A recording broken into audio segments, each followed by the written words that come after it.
तुम्ही मराठा समाज हेच माझ्यासाठी सगळ्यात मोठं पद आहे, सगळ्यात मोठी संपत्ती. तुम्हाला जर धोका द्यायचा असताना मला लय संधी आहे. मला आता खासदार होईल म्हणते. खरं आहे की नाही? एक उमेदवार माझ्या विरोधात येणार नव्हती, एकही. कोणताच पक्ष.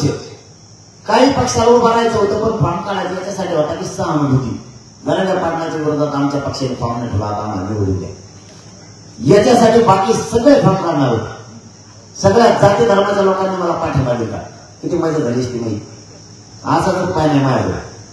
खासदाराला पगार बी म्हणजे पगार आला असता रेल्वे फुकट, दिल्ली जायला विमान फुकट, तिथं बंगला घेऊन राहायला खासदाराला. मग आपली बायको मी दोघं दोन गुलाबजामू खाल्ले असते काम होतं. लाट मारली ना मराठा समाजासाठी त्या पदावरती मला गरज नाही.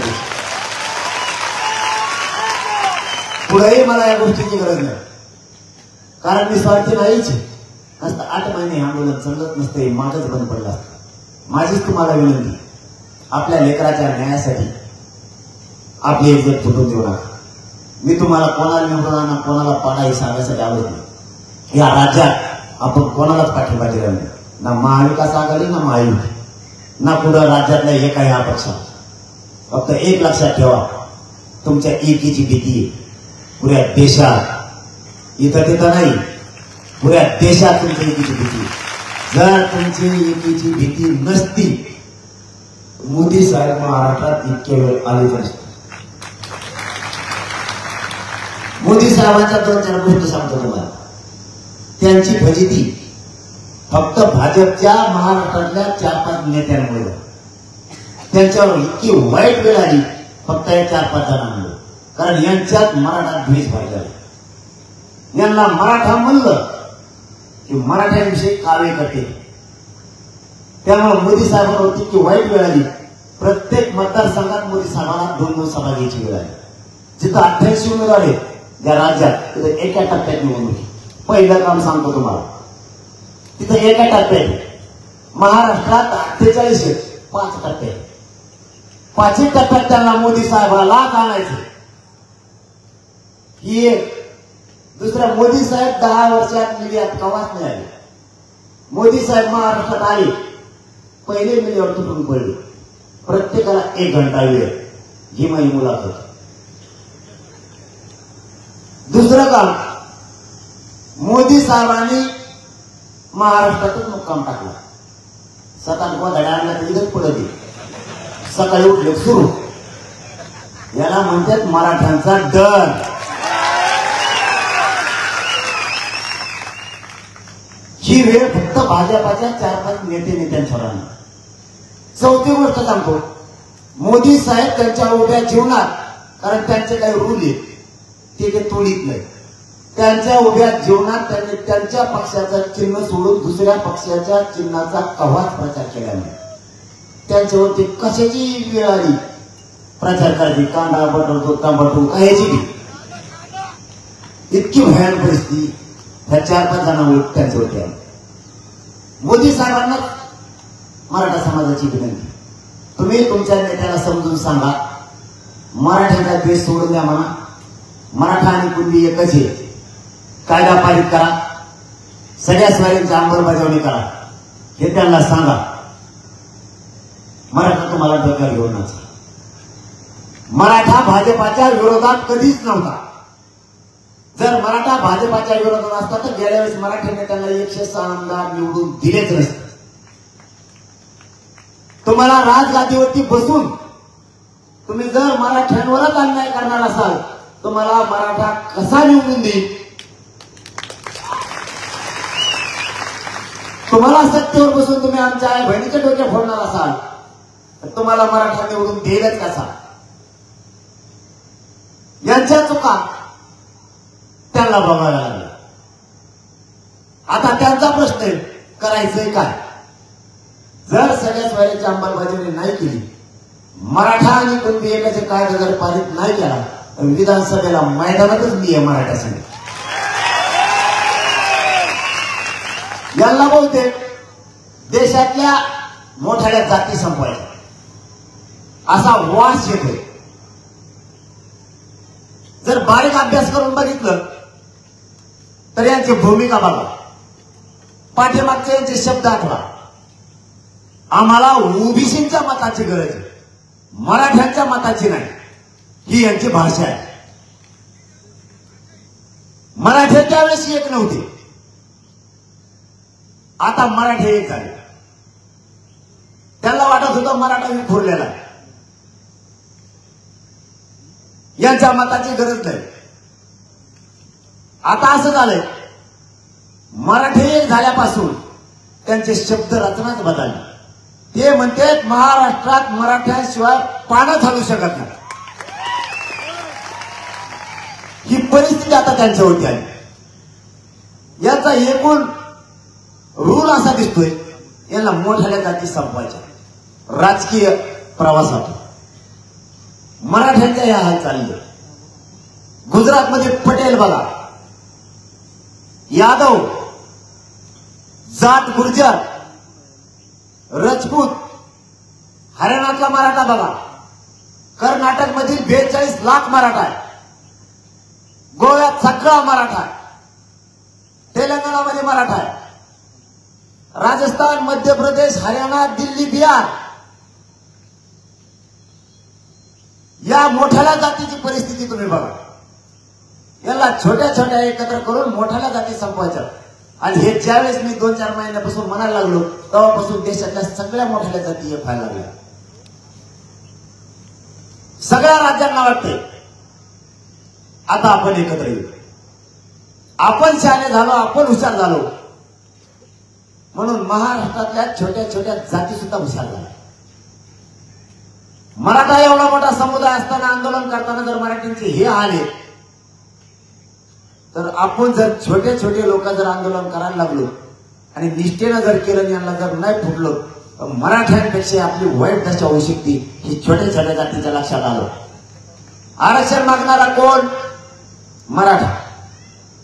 दुसरं आरक्षण मागणारा धनगर, तिसरं आरक्षण मागणारा मुस्लिम. दलित बांधवांचे काही प्रश्न आहेत, 12 बलुतेदारांचा फक्त वेगळा प्रवर्ग करायचा तरी केला जात नाही. शासन निर्णयाची सुद्धा गरज नाही. 12 बलुतेदारांचा वेगळा प्रवर्ग करण्यासाठी शासन निर्णय सुद्धा गरज नाही. सहसचिव सुद्धा आदेश करू शकतो, सूचना करू शकतो, तरीही केल्या जात नाही. आता सगळ्यांचं म्हणणं आहे एकदा होऊन जाऊ दे.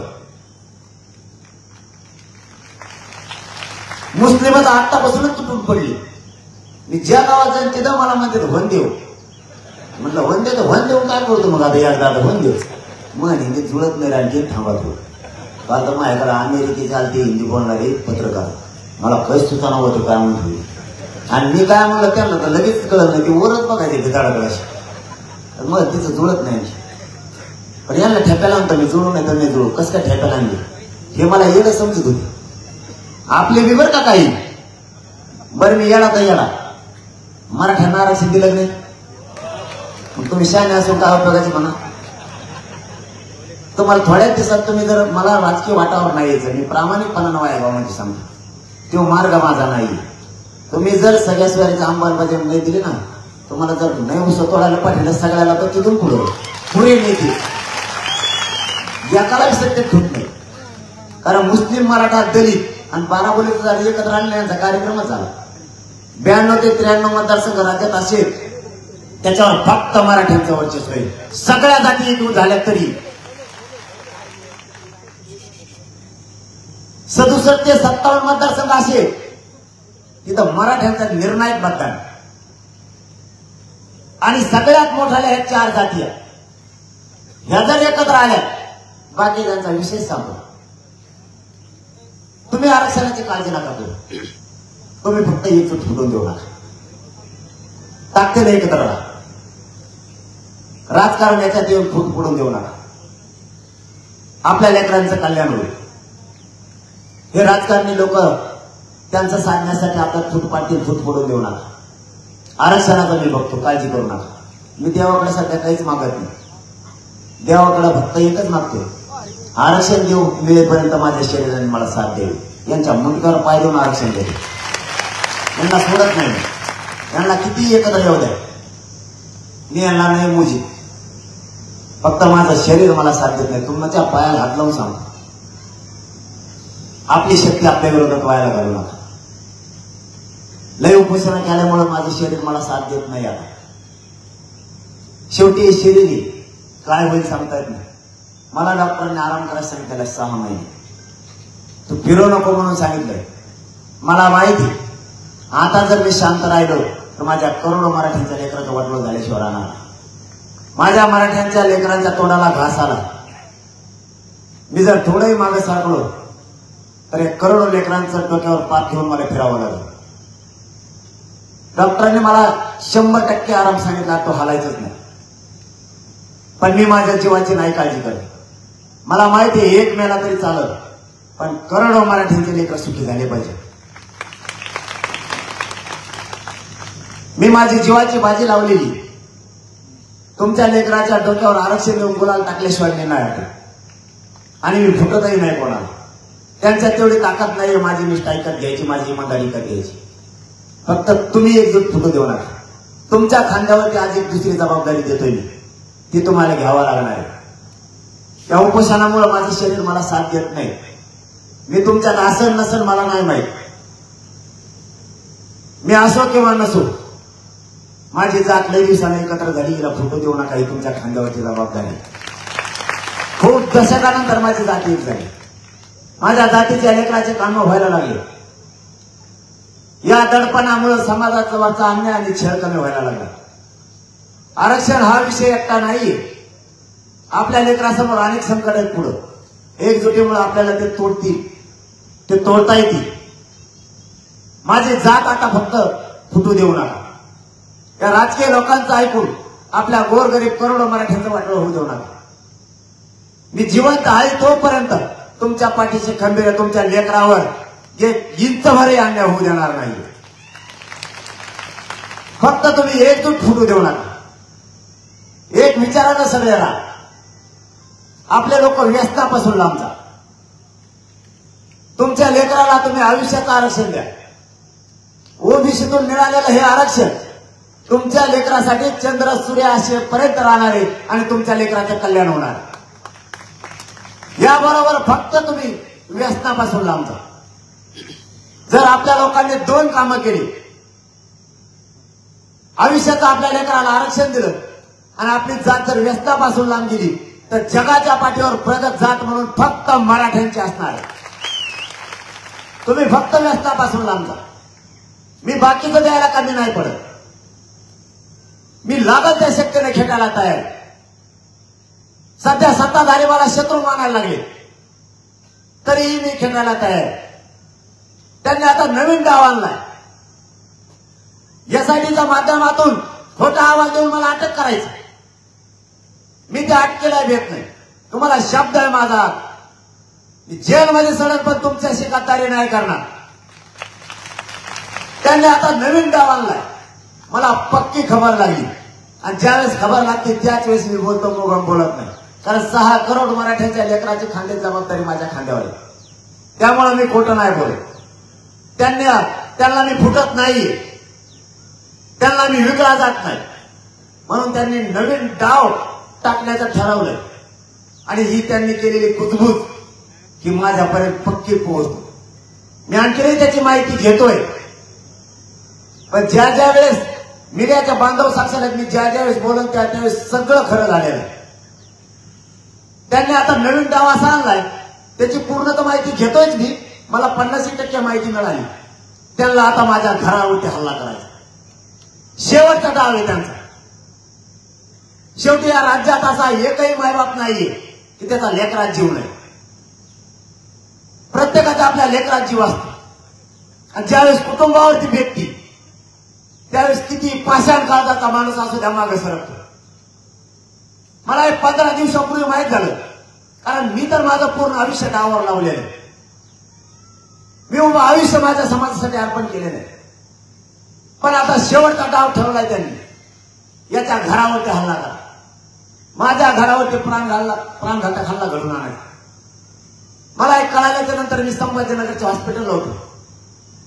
माझ्या बायकोला त्यांना बोलून घेतलं, सांगितलं तुम्हाला भिडता आलं तर भिडा, खेळता आलं तर खेळा.